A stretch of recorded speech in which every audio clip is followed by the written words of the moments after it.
Que maravilha voltar à nossa sala do banquete para estudarmos a nossa 11ª lição. Esta lição ela é maravilhosa. Eu recebi algumas mensagens de alguns amigos e irmãos, até questionaram sobre, parece-se uma lição repetitiva. Historicamente entendemos, mas esta lição ela é preciosa, porque através dela nós colhemos frutos, exemplos e lições que vai nos dirigir ao longo desta vida. A lição número 11, Esdras vai a Jerusalém ensinar a palavra.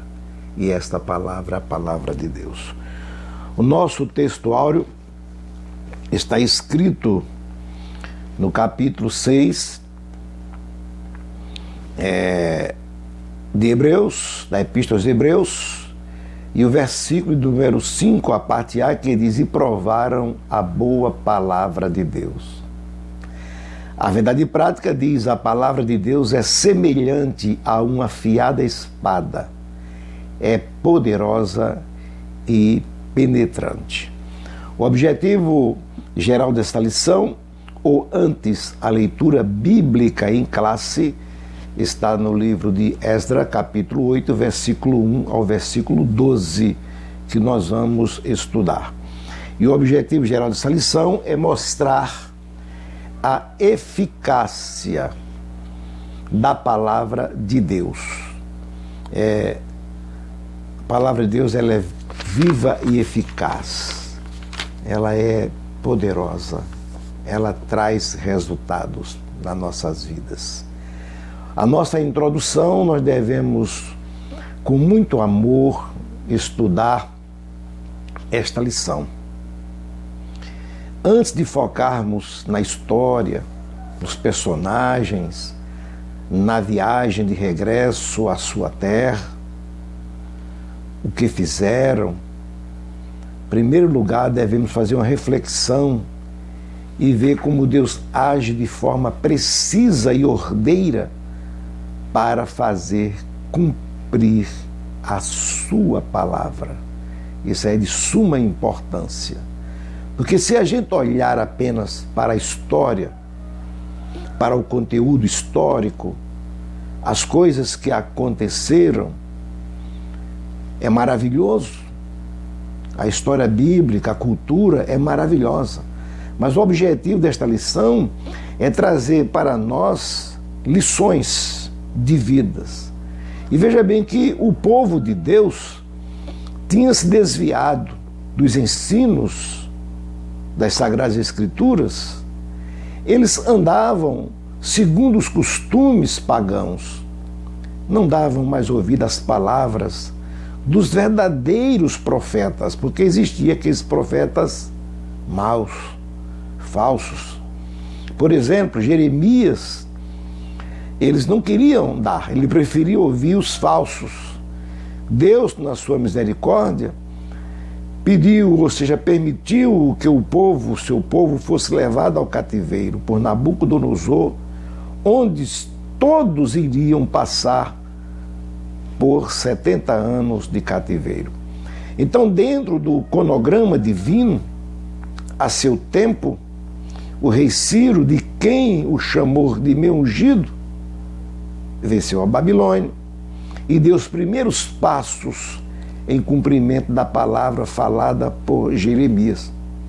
Na sucessão, Artaxerxes I serviu de instrumento divino para fazer cumprir os desígnios de Deus. Não passemos não vamos assim ficar presos ou pensar numa bondade do monarca. Não vamos pensar que tudo se cumpriu pela bondade do monarca, não.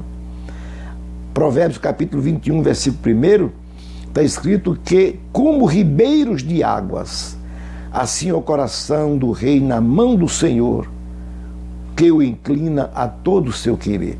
Então precisamos entender uma coisa: mesmo que Deus tenha um propósito para realizar uma obra com o seu povo, é necessário fazer como Esdras, para ser um instrumento.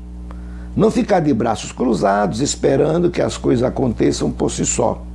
Uma lição que podemos aprender com Esdras está no versículo 10 do capítulo 7 do seu livro, que diz assim que porque Esdras tinha preparado o seu coração para buscar a lei do Senhor e para cumpri-la e para ensiná-la em Israel os seus estatutos, os seus juízos.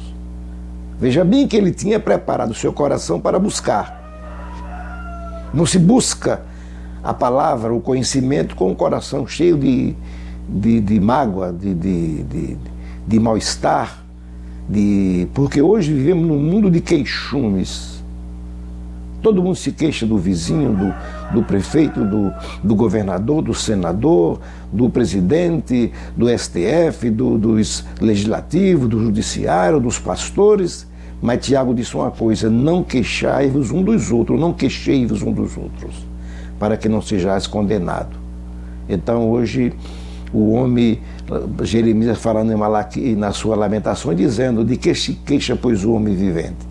Queixe cada um de seus próprios pecados. Então não vamos transferir a culpa para ninguém, vamos ser sinceros e assumir aquilo onde nós falhamos e assumir um propósito com Deus. Então, Esdras, ele preparou o seu coração para buscar a lei do Senhor, um coração puro, um coração sincero, um coração cheio de alegria, um coração sem mágoa, um coração sem partidarismo, isso é importante, e ele buscou para fazer cumprir, não era apenas para ensinar, como hoje muitos estão ensinando, fazendo exposições, mas não estão vivendo nada do que ensinam, para ensinar a palavra de Deus e os seus estatutos, seus juízos. Então ele fez uma coisa muito importante. Então, para aqueles que se encontram agora no lugar do remanescente, era importante preparar o seu coração. Não se trata aqui de vã petição de poder, o que é uma grande tentação no estado de coisas em declínio. Quando está declinando, que alguém assume e fica querendo poder. Porque observamos que no princípio a igreja começou com poder, mas agora acha-se no estado de decadência. Se não admitirmos isso, estamos fadados ao fracasso. Onde um povo que não estuda a Bíblia, que vivem de especulações, isso é mau e perigoso. Então encontramos uma igreja hoje, me refiro às denominações, fadada ao fracasso, porque vive intoxicada com tantas e tantas coisas e esquece a genuína mensagem que está explícita na palavra de Deus. Diferente de muitos, veja o comportamento do Esdras. Ele, de uma forma exemplar, de quem vai ministrar a palavra de Deus a um povo. Ele não via isto como estrelismo, nem como uma celebridade ou profissionalismo, como infelizmente presenciamos hoje em nossos dias. Temos que agendar alguém, pagar um cachê. Eu não sou contra a um pregador que você convida, dá a sua estadia, quer dar uma oferta, mas não estipule valores que são uma vergonha. Isso é antibíblico. Então, nós já presenciamos isso. Além de se comportarem como um artista, aí não cobra para pregar mensagens que não passam de marmitas azedas, que têm causado males a muitos dos que ouvem, para a vergonha nossa, como disse o apóstolo Paulo. Então, Esdras fez duas coisas importantíssimas. Primeiro, ele preparou o seu coração, como diz Zofar, lá em Jó 11 e 13, está escrito aqui na palavra de Deus. Ele diz: se tu preparares o teu coração e estenderes as tuas mãos para ele. Esdras fez isso, preparou o seu coração e estendeu. E a segunda coisa foi confiar inteiramente em Deus e não pedir ajuda ao rei. Hoje vemos líderes pedindo ajuda aos políticos para fazerem a obra de Deus. Isso não tem sentido. Aí o que foi que Esdras fez? Sabendo da responsabilidade, ele apregou um jejum, arrebanhou o povo. Veja que não foi encontrado nenhum filho de Levi, está no capítulo 7, versículo 15. Aí ficaram ali 3 dias no acampamento, porque havia falta na obra, havia uma falta na obra, mas nem por isso Esdras desanimou. Faltava um levita da linhagem, mas ele não desanimou, pelo contrário, ele prosseguiu. Ele enviou mensageiro para que trouxesse ministro para a casa de Deus, e trouxeram um homem entendido, um dos filhos de Levi. Deus nunca fica sem testemunho. Então, junto ao rio Ava, jejuaram, se humilharam diante do Senhor. Aí, quando eles foram dirigir, ele não pediu proteção ao rei, pois ele disse que tinha vergonha, porque havia dito que a mão do Senhor era sobre ele. Foi o que eles fizeram? Oraram, jejuaram, e Deus se moveu, e em vez de uma companhia de soldados para os protegerem, Deus protegeu durante a viagem. Que exemplo a ser seguido. Então nós observamos aqui no primeiro tópico, Artaxerxes envia Esdras. É muito importante, e vimos que sob a intervenção divina, o rei foi impulsionado a enviar Esdras. Se a gente não tiver muito cuidado, nós vamos, como colocou aqui o comentarista, quando ele fala aqui, os judeus sobre o domínio dos persas. Quando o reino da Pérsia derrotou Babilônia, os judeus que viviam naquele lugar passaram automaticamente ao domínio do governo persa. E os judeus puderam logo constatar que os persas eram mais brandos do que os babilônicos. Mas olhando à luz da Bíblia, essa brandura do governo persas não era gerida da sua própria personalidade, nem a sua cultura. É porque havia um Deus no comando da situação, para tudo quanto ele quer o inclina. Eu vou tocar nessa tecla de Provérbios capítulo 21, versículo 1. Não era apenas o Ciro ser bonzinho, porque Deus escolheu. Se você faz a obra de Deus hoje com perfeição, a perfeição não é sua, é de Deus. Se Deus te dá autoridade, porque entenda uma coisa, a Bíblia diz que o sol que amolece a cera endurece o barro. E cada instrumento toca de acordo com o seu músico. E Deus, ele é quem afina a tonalidade que ele quer. Então, quando o rei foi impulsionado por Deus a enviar Esdras, e Deus fazia com que Esdras, Neemias, Zorobabel e outro achasse graça aos seus olhos. Então veja bem que o ponto 3 diz assim: a importante carta que o rei enviou, porque precisava de um documento, porque encontrar pessoas estrangeiras. E ele enviou uma carta, está no capítulo 7, versículo 12 a 26, e ordenava o que? Era um decreto. Letra A diz que qualquer judeu que assim desejasse poderia acompanhar Esdras a Jerusalém, versículo 12. Então, quando Deus quer, hoje nós estamos sofrendo, igrejas vazias, ginásios lotados, cultos vazios, shows superlotados, pessoas atribuladas, pessoas com problemas em todas as áreas, porque o povo está fugindo debaixo das mãos do Senhor no sentido de aprendizagem. Então, qualquer judeu que quisesse acompanhar, Deus abriu esta porta. A letra B diz que os que fossem a Jerusalém poderiam levar consigo ouro, prata, tinha liberdade. Até os vasos sagrados seriam restituídos e qualquer despesa era paga pelo governo. Não seria o imposto aos servidores do templo, direito, tributos e rendas, não. Esdras poderia nomear regentes, juízes, e Esdras louvou a Deus que tinha inspirado o rei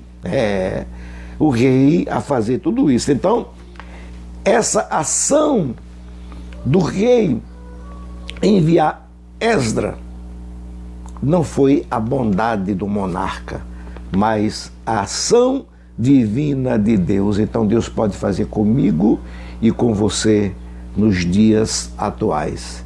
Mas por que não faz? Porque ainda, podemos dizer, a gente não preparou o nosso coração. Às vezes eu preparo o coração para ministrar uma palavra, para exibir o meu conhecimento. Às vezes eu vou ministrar a escola, mas eu tenho que me preocupar porque eu sou um grupo concorrente, eu tenho que falar uma leitura, uma palavra, uma interpretação. Não! O reino do céu não precisa de concorrência. Eu tenho que falar aquilo que está no meu coração. Então precisamos abrir, preparar o nosso coração ao Senhor, isso com humilhação e com jejum. Isso é de suma importância, porque assim diz a palavra de Deus. O segundo tópico, Esdras ensina a palavra ao povo. Estamos contando uma história. Então, nós observamos aqui que Esdras sai da Babilônia e vai a Jerusalém, lógico. Ele viajou com o pessoal e, como já falei, na hora que ia, a viagem era perigosa, a viagem era tenebrosa, mas ele tinha dito ao rei que a mão de Deus era com eles. Então hoje é vergonhoso quando alguém diz assim: pastor, me dê uma folha timbrada da igreja com sua assinatura, seu carinho, que eu vou pedir uma ajuda ao vereador, ao prefeito, ao governador, ao deputado. Não. Eles são quem precisam da igreja, porque o ouro e a prata pertencem ao Senhor. Eu quero fazer uma lembrança aqui, com muito respeito, em memória do saudoso pastor Severino Ludovico de Andrade. Eu estava num culto, no meio de agosto, não me lembro bem o ano, mas hoje o ministério é assumido pelo querido pastor Djalma Costa Silva, genro do pastor Severino Ludovico de Andrade, homem de Deus, e conduziu a obra da mesma forma e alcançou o desejo do coração do saudoso pastor. Mas o governador, que era na época aquele governador nomeado pelo colégio eleitoral ainda, que estavam saindo da intervenção militar, não era ditadura, foi a moralização militar, podemos dizer assim. Porque ditadura é essa pouca vergonha que nós passamos aí quase 20 anos. É a intervenção militar, a moralidade militar. E o governador Ivan Bichara Sobreira, ele foi convidado, governador do estado, e era uma pré-inauguração e um culto, e o pastor, bem intencionado por Deus, trouxe ele. E a mensagem foi poderosa. E ele levantou-se e, com os olhos cheios de lágrimas, ele olhou para o pastor e disse, ele viu as construções, ainda as galerias assim escoradas, e ele perguntou, disse: pastor, o que é que falta, o que é que o senhor precisa para terminar essa obra? Era uma porta que o pastor poderia dizer, eu quero isso. Ele mandava, que era governador, e não tinha tanta restrição, mas Deus estava no coração do pastor, e o pastor estava na mão de Deus, e o pastor disse, a igreja não precisa nada, governador, agora o senhor precisa aceitar a Jesus como seu Salvador, para que esta alegria se complete em sua vida. Teve alguém que resmungou, era jovem, ainda saindo da adolescência. E meu pai na época era presbítero, e aquilo serviu de alimento para nós. Então Neemias disse, eu não vou pedir não, vou pedir lá um terreno, um carro de brita. Não, a igreja de Cristo é soberana. A igreja de Cristo não é formada de templos e nem tão pouco de império. A igreja de Cristo, ela começou na casa dos irmãos, quando Paulo dizia, a igreja que está em tua casa. Se a sua casa for uma igreja, e o tempo que você se congrega, vai receber a bênção de Deus da sua casa. Porque o culto não é o movimento do templo, mas é a ação familiar na família onde você mora, no lar cristão. Com muito respeito e saudade do saudoso pastor Severino Ludovico de Andrade, eu tenho essas lembranças e não posso esquecer jamais, e também estou um pouco deixar de passar para essa posteridade. Então veja bem que Neemias disse, eu não vou pedir, não preciso, disse a ele, oraram oraram e Deus moveu o lugar. Deus fez todo o trajeto guardando o povo de Deus. O subtópico 2, o encontro de Esdras com Neemias. Eu queria fazer, não era quem sou eu para consertar? Mas apenas foi uma troca, uma inversão. Mas isso não altera a história, ou seja, o sentido, talvez altere a história. Diz assim: quando Esdras chegou a Jerusalém, encontrou Neemias, o qual vinha sendo líder espiritual dos judeus em Judá. Posto a par da situação, Neemias uniu-se a Esdras na tarefa para a qual este havia sido enviado. Houve uma troca aqui, porque quando o retorno do exílio babilônico, a Pérsia era a nova potência, sob a nova política com os estrangeiros. Eles adotaram o que chamado coração brando, mas era a ação de Deus. Deus pegou a Babilônia e passou o primeiro abrasivo para tirar as crostas. E as crostas foi o quê? A idolatria. Veio o segundo abrasivo, mais brando, que foi o Ciro. E depois veio os outros, Artaxerxes, para dar o brilho final. Está entendendo? Então veio o rei Dário, para dar o brilho final.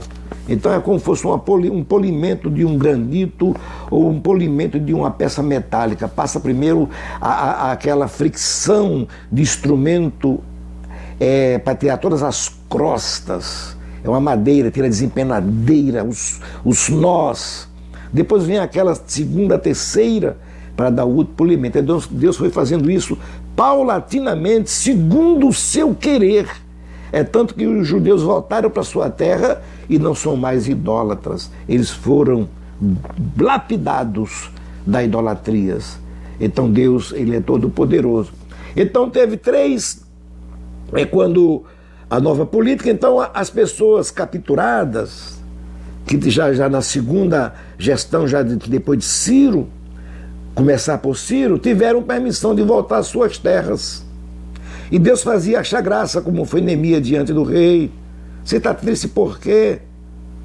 E o comentarista coloca aqui que quando Esdras conversou com o rei ficou encantado pelo seu conhecimento da lei, mas tudo isso era o mover de Deus para cumprir a sua palavra e para abençoar o seu povo.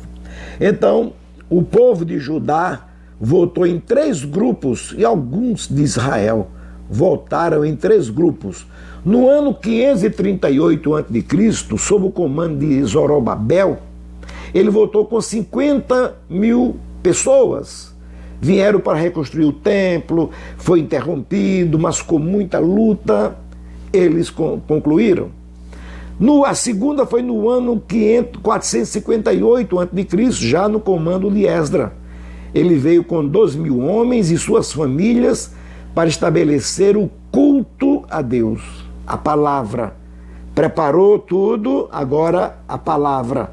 E no ano 445, no comando de Neemias, o muro foi reconstruído e a cidade revitalizada. Isso é muito importante para a gente entender os segmentos dos acontecimentos. Quando alguém também questionou sobre a leitura, que não tinha conotação com a lição, lógico que tem, porque o preparo foi no capítulo 7 e aqui no versículo 1 de Esdras 8 diz assim: este, pois, são os chefes de seus pais com as suas genealogias, os que subiram comigo de Babilônia no reinado do rei Artaxerxes. Então ele relaciona aqui o povo que subiram ou que subiu com ele para Jerusalém. Veja bem que o ponto 3, Esdras ensina a palavra ao povo. Era na festa dos tabernáculos, aquela festa que o povo jamais esquecia. E diz aqui que no dia 1º do mês 7º houve santa convocação, conforme está em Levítico capítulo 34, versículo 35. Convocaram o povo. O povo se ajuntou como um só homem, como um só pensamento. Alguém vai para a igreja pensando em cantar um hino melhor do que o outro vai para a igreja para trocar ideias de mensagem, outros vão para a igreja, vai para a igreja para contar alguma novidade, ainda diz mais que é fofoca santa. fofoca santa, fofoca toda ela diabólica. Então muitos vão para a igreja, mas não vai como um só homem, ou seja, unânime, chama-se unanimidade. Unanimidade. Porque nem todos que estão juntos formam uma união. Uma união é quando tem unidade, todos por um e um por todos. Então, juntaram como só homem, que está em Neemias capítulo 8, versículo 1. E Esdras não fez espantalho, não convocou ninguém. Fizeram um púlpito de madeira, bem organizado, para ficar mais alto do que o povo. E Esdras começou apenas a ler. Ler. Não houve exibicionismo de alguém que chega nos púlpitos, quer dizer que é mais santo que os outros. E alguém diz, ainda se eu tiver crédito, eu peço um querubim, peço um serafim. Você tem crédito, coisa nenhuma. Você quer anjos onde você está, você seja um homem e uma mulher temente a Deus, porque o anjo do Senhor acampa ao redor dos que o temem e livra. Então, ele não chegou fazendo estrelismo, não. Ele abriu a palavra e começou a ler. Hoje os movimentos chamados avivamentos são atropelados com gritos, com algazarra, e eu digo aos irmãos, me perdoe, me desculpa a franqueza, o Pentecoste bíblico não é esta anarquia que se vê nos últimos tempos.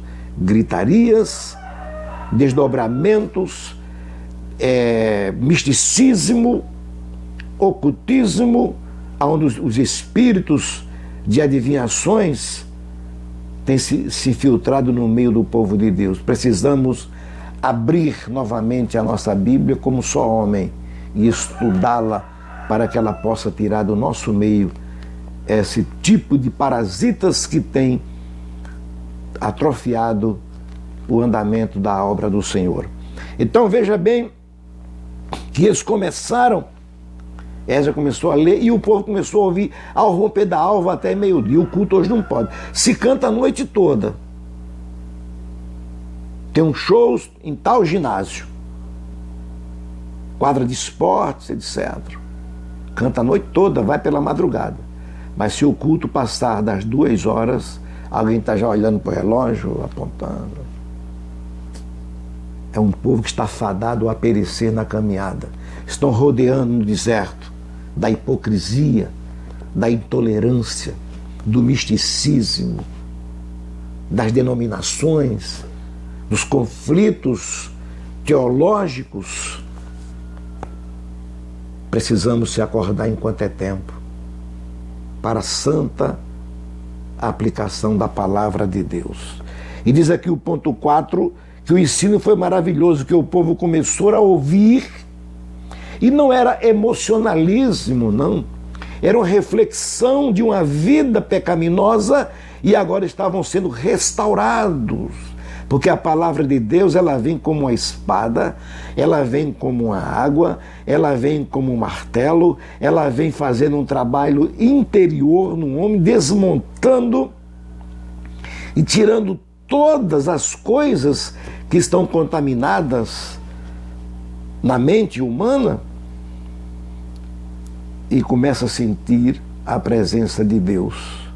Então precisamos abrir os nossos olhos para aprender a santa e gloriosa palavra de Deus. O tópico 3 diz: a palavra de Deus deve ser ensinada. Ah, mas tinha poucas pessoas, ensina. Mas só tinha 3, ensina para 1. Para quantas pessoas Filipe explicou? Não precisou de uma multidão para ensinar a palavra de Deus. Então Deus ordena que a sua palavra fosse ensinada a todo o povo de 7 em 7 anos, porque tinha a leitura da lei de Moisés que fazia a cada sábado, semanalmente. E por isso que as nossas igrejas, ela tem o seu culto, vamos dizer assim, público, evangelístico, tem um culto de oração, momentos de oração, orações, e tem os círculos de orações, que agora inverteram para as campanhas, que não têm dado fruto, e tem os cultos de ensino. Na minha época, eu me lembro hoje, quando no saudoso pastor Severino Ludovico de Andrade Santa Rita, nós tínhamos o culto de doutrina. Sabe o que é culto de doutrina? Não é falar de usos e costumes. No culto de doutrina, ele ensinava a doutrina de Cristo, a cristologia, a teontologia, que é a doutrina de Deus naquela época, a pneumatologia, a doutrina do Espírito Santo, a doutrina da mordomia. Então ele ensinava a doutrina paulatinamente. E não era nenhum doutor, formado em nenhuma faculdade, mas ele recebia dos céus toda a inspiração. E na sexta-feira chama-se o culto de instrução. É ensinar o comportamento do cristão no trabalho, no mundo, chamado o relacionamento interpessoal. Naquela época, que hoje aparecem muitos psicólogos e filósofos querendo ensinar as suas filosofias desassociada da palavra de Deus, e tem levado muitos a caminhos, a variantes, mas o caminho devemos seguir de rumo a Sião. Então, veja bem, Deus ordenou que fosse ensinado. Então, no ponto 2 diz, Jesus ordenou o ensino da sua palavra, na grande comissão.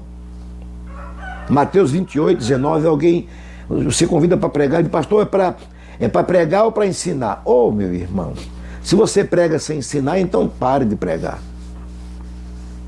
Você, quando prega, você ensina. Ensinando, ele disse ensinando. O capítulo 28 de Mateus, que está aqui, isso é muito importante, porque muitas vezes nós achamos que, mas é para ensinar, porque criaram essa metodologia de estudo bíblico, mas a igreja, ela começou e ela terminará do jeito que começou. É Mateus capítulo 28 e versículo 19, que diz assim, ó: portanto, ide, fazer discípulos de todas as nações, batizando-a em nome do Pai e do Filho e do Espírito Santo, e ensinando a guardar todas as coisas que vos tenho mandado. Pronto. Você prega falando sobre Jesus e mostrando o caminho, está ensinando o caminho. Você prega falando de Jesus, que ele cura, está mostrando o caminho da cura. Então, prega ensinando. Porque tem alguém que diz assim, eu não prego teologia, então prega conto de fada. O que é teologia? Estudo de Deus. Mas uma teologia sacrossanta, uma teologia ortodoxa, uma teologia pura e não uma teologia mística chamada a teologia própria. Então precisamos pregar a palavra de Deus como ela é. O apóstolo Paulo conhecia, o ponto 3, a importância do ensino da palavra, quando ele disse, conjuro-te, pois, diante de Deus, do Senhor Jesus Cristo, que pregues a palavra. Ele dizia para Timóteo, a tempo e fora de tempo. Não pregue a palavra. Seja oportuno nas ocasiões. Não espere os púlpitos da igreja, porque você quer fazer muitas e muitas coisas, tem muitas visões e pensamentos bons para fazer, aí Deus bota na sua frente a pessoa a quem você devia abraçar, estender as mãos e ensinar, até sem palavra, ensinar através do seu procedimento, e você descarta. Porque nós somos peregrinos, e o peregrino tem que aproveitar as oportunidades. Veja bem que no subtópico, o tópico 4, resultados do ensino da palavra de Deus, aí chama muito a atenção. O ensino da palavra gera temor, não é medo, é temor.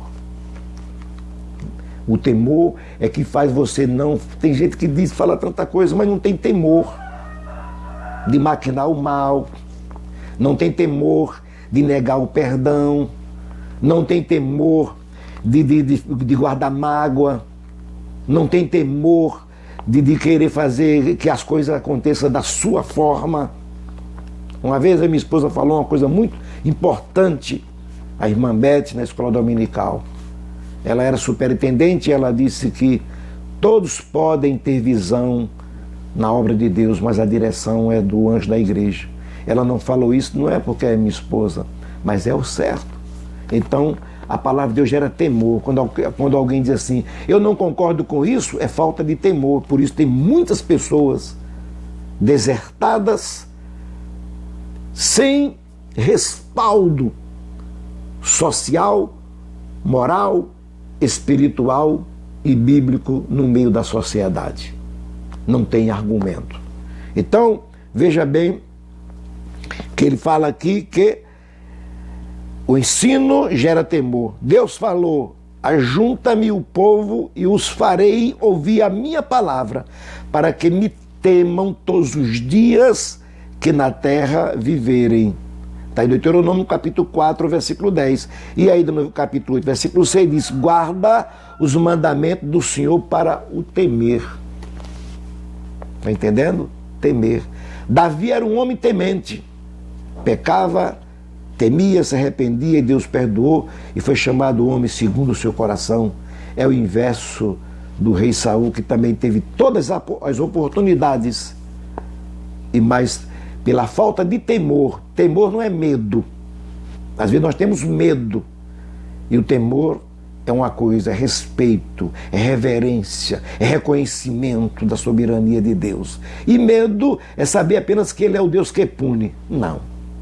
Ele é um Deus santo, Ele é um Deus poderoso, Ele é um Deus maravilhoso e Ele faz tudo.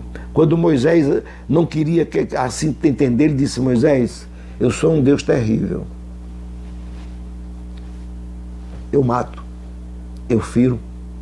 E horrível é cair nas mãos do Deus vivo. E Moisés ficou meio preocupado. Então veja bem que a letra B diz que pelo temor de Deus, ou temor a Deus, o crente se aparta do mal. Está entendendo? Provérbio 3,7, ele vê, mas ele se aparta. É fácil se apartar do mal? Não, porque a nossa carne é propensa às coisas terrenas. Mas quando a palavra de Deus, como diz Hebreus 4:12, está impressa em nosso coração, nas juntas e medulas, nós recebemos forças para nos apartar dos males. Então isso é muito importante. Letra C, como resultado do ensino da lei nos dias de Esdra, o povo confessou primeiro os seus pecados, confessou ao Senhor. Esdra não botou um confessionário e ficou dizendo, você fez o quê? O que foi que você praticou? Não. O povo naquele momento, quebrantamento de coração, eles confessaram a Deus. E Deus automaticamente apagou. Por isso ele termina aqui dizendo, a palavra de Deus é o poder de Deus. Paulo disse aos romanos, não me envergonho do evangelho que é poder de Deus e salvação para todos aqueles que nele crêem. O ponto 2, o ensino da palavra implanta normas espirituais nos crentes. Não é normas criada pela nova teologia, pelos os doutores da atualidade. Não, absolutamente não. Essas normas dão formas às manifestações da nova vida naquele que se converte, naquele que pela operação do Espírito de Deus passa a andar nos estatutos de Deus. E temos aqui algumas mudanças que é observadas. Quando nós observamos a vontade de Deus, a gente olha e a gente sente o impulso e a mudança em nossas vidas. Veja bem que o crente é honesto a toda prova. Honestidade. Ah, mas eu compro e pago. É o seu dever como cidadão. Mas a honestidade começa nas mínimas coisas. É reconhecer. Um dia eu estava preparando um estudo bíblico e veio na minha mente o Salmo 15, eu me sentei. Eu não gosto de dar estudo com esboço. Eu faço e parece que depois fica impresso na minha mente alguma coisa.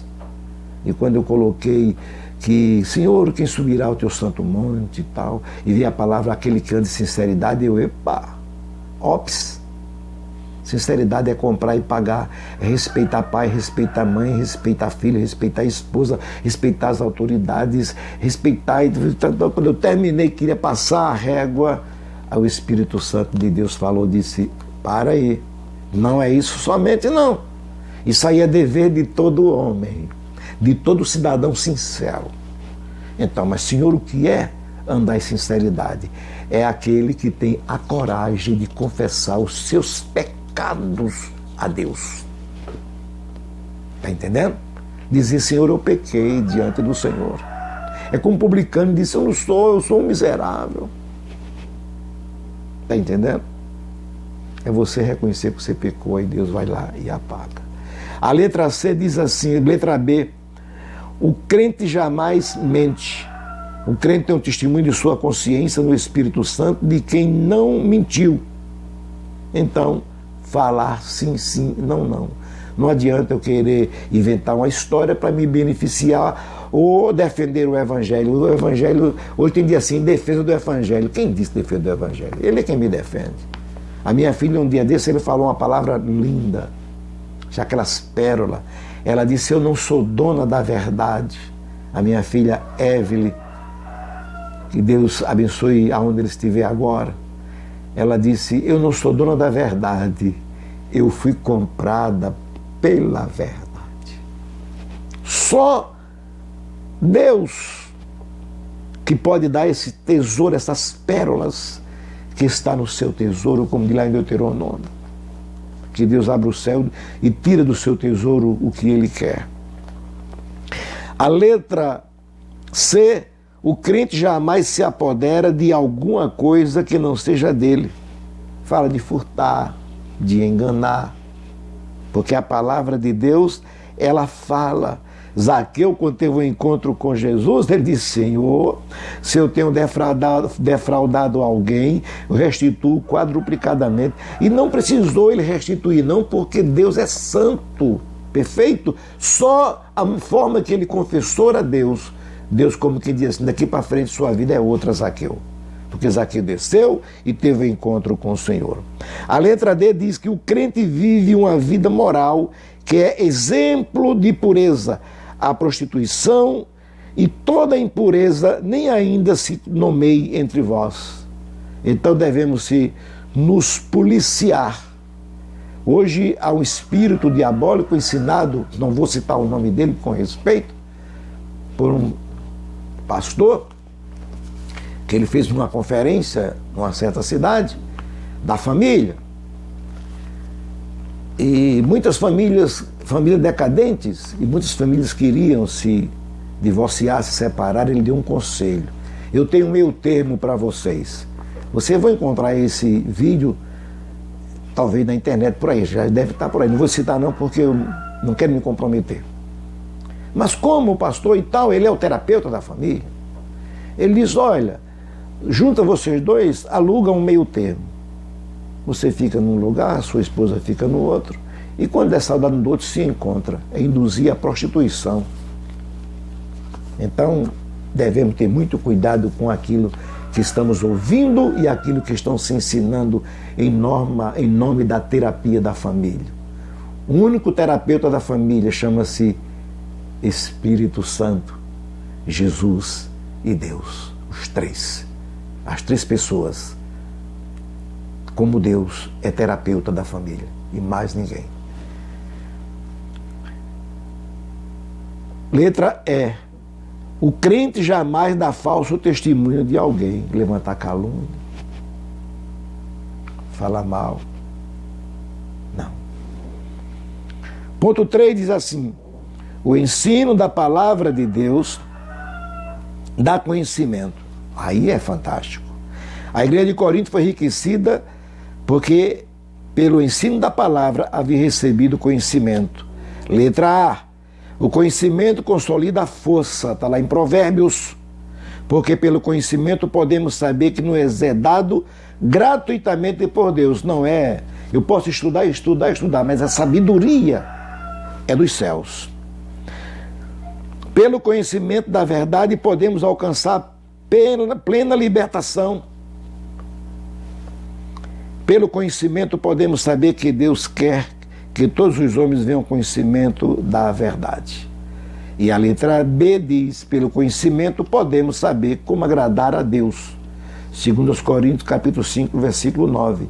Agradar a Deus não é resultado da nossa própria força, mas o próprio Deus nos dá graça para agradá-lo. Então, tudo que você está fazendo de bom não é mérito seu, é de Deus. É de Deus. E tudo que acontece em sua vida é a direção de Deus. Então, que nesta lição possamos aprender o valor da palavra de Deus e a ação executiva de Deus. Quando Ele executa, ninguém atrapalha. Se Ele disser que vai, vai. Se Ele disser que vem, vem. E todas as coisas que aconteceram não foi apenas para ficar na história, mas para servir de lições, que quando estivermos diante de uma bifurcação e não sabemos o caminho a ser tomado, ou diante de uma dificuldade, diante de uma tragédia, diante de uma tentação, que você olha para a direita, para a esquerda, para a sua frente e você não encontra. Nos horizontes da vida você tenta visualizar uma luzinha lá no final do túnel e você não encontra. Aí você para e olha para cima e diz, como disse o salmista: eleva os meus olhos para o monte, de onde me virá o socorro? E ele dá a resposta: o meu socorro vem do Senhor que fez o céu e a terra. Então que Deus abençoe a você, a sua família, nesse espaço, a EBD em seu lar. Se inscreva, deixe o seu like e compartilhe para que Deus abençoe outras vidas além de você. Porque diz a verdade prática que a palavra de Deus, ela é penetrante e eficaz. Deixo aqui o meu abraço e até a próxima, se Deus permitir, em nome de Jesus. Estou orando por você.